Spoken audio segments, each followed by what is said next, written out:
I'm Hollis Bartlett. I'm at the Southwest New Brunswick Service Commission, and we're talking about household hazardous waste today and the dangers of chemicals that you may or may not have around your home.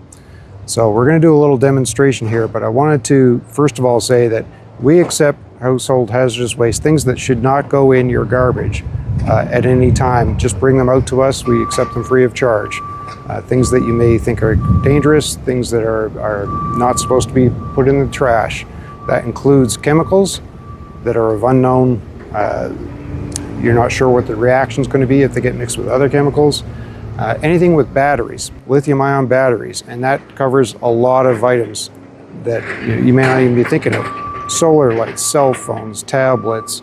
We had a drone catch on fire this morning, actually, that was thrown out. There's just a variety of things in your home that you're probably not thinking about that have lithium-ion batteries that cause fires. Why are fires a problem at the landfill?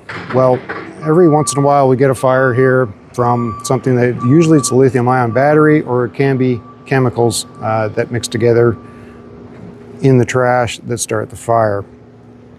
The fires are a problem because they can quickly get out of control. They put staff at risk. When garbage is on fire, it's an environmental problem in terms of air pollution and also ground pollution potentially. We do have a liner system at our landfill that will trap most of the contaminants. However, if it was a significant enough fire and low enough to the liner that we have and it caused damage to the liner, then it's a larger environmental problem. It also ties up the fire departments. So last year we had a fairly major fire and there was 5 fire departments involved from the surrounding areas. And so it tires all of those people up, putting them all at risk for a long period of time when they're not available to provide protection in the areas that they came from. So coverage has to come from other. It's just it's a cost to taxpayers and it's a safety risk. So we would like to avoid fires as much as possible. So we're going to do a little demonstration today on some chemicals that you might find around your home, and they are not marked as being flammable.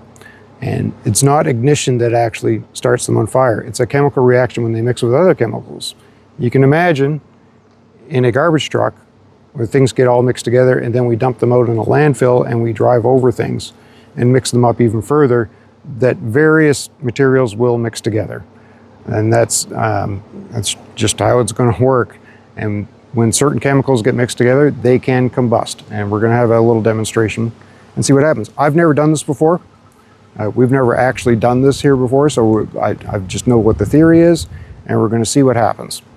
So the first chemical, I don't know if you can get a shot of that, is pool shock. So this is typical pool chemicals. We're coming into summer, people are opening their pools, and they're typically going to shock their pool to get it going.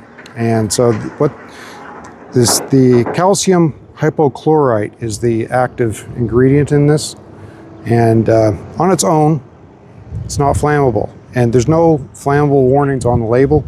There is a poison and there's a corrosive.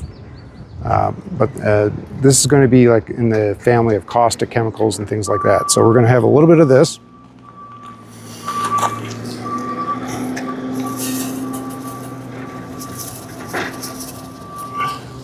It's probably lots. I do have a fire extinguisher, by the way, handy, just in case, because I don't know exactly what this is going to do. And now I have another very common liquid. It's an organic. I'm not going to actually say what it is because I'm not here to teach you how to start fires or create bombs. I just want to show this is something that is in a lot of, you might have in your shed right now. Here we go.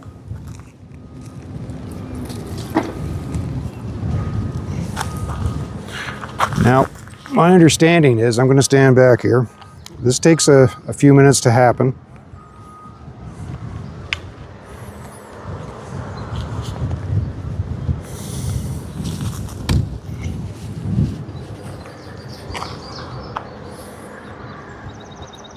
And I may not have the mixture right. I may not have, I think some of the fluid has gone to a different part of the pan, but I'm not going to touch it right now.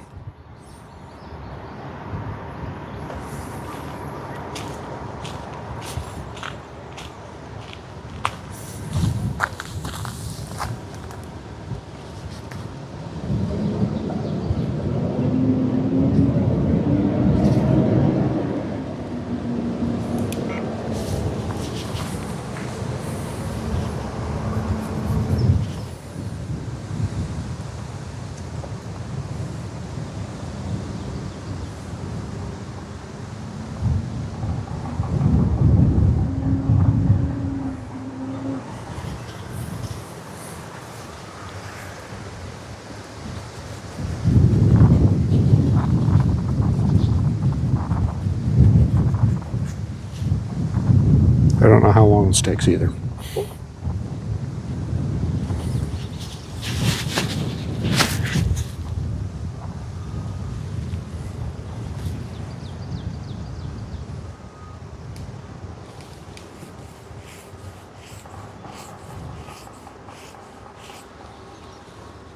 Well, I can see it's starting to smoke now. And that was just, there was literally no ignition. What was that, about a minute? Maybe? Just on its own.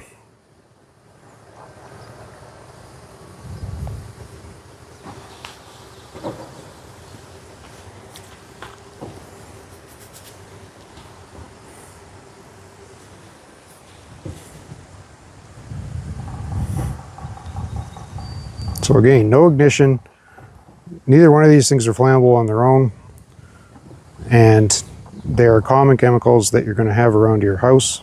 It could be in your shed right now. And if you're just cleaning up and disposing of stuff and you happen to throw them,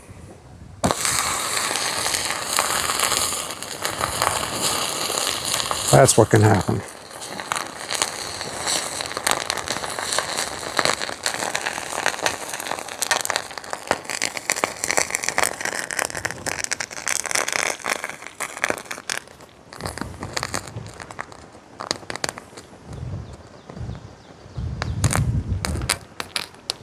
It's still snapping and popping. So I've never done that before.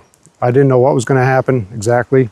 And there you have it, video evidence. So please dispose of your chemicals, your hazardous waste properly. We take it for free. We're going to have some more news on this coming up this year. Please help us avoid fires and other hazards, and for your own safety in your own homes and in your own sheds. Holy black flies. Make sure that you handle your chemicals properly. Thanks.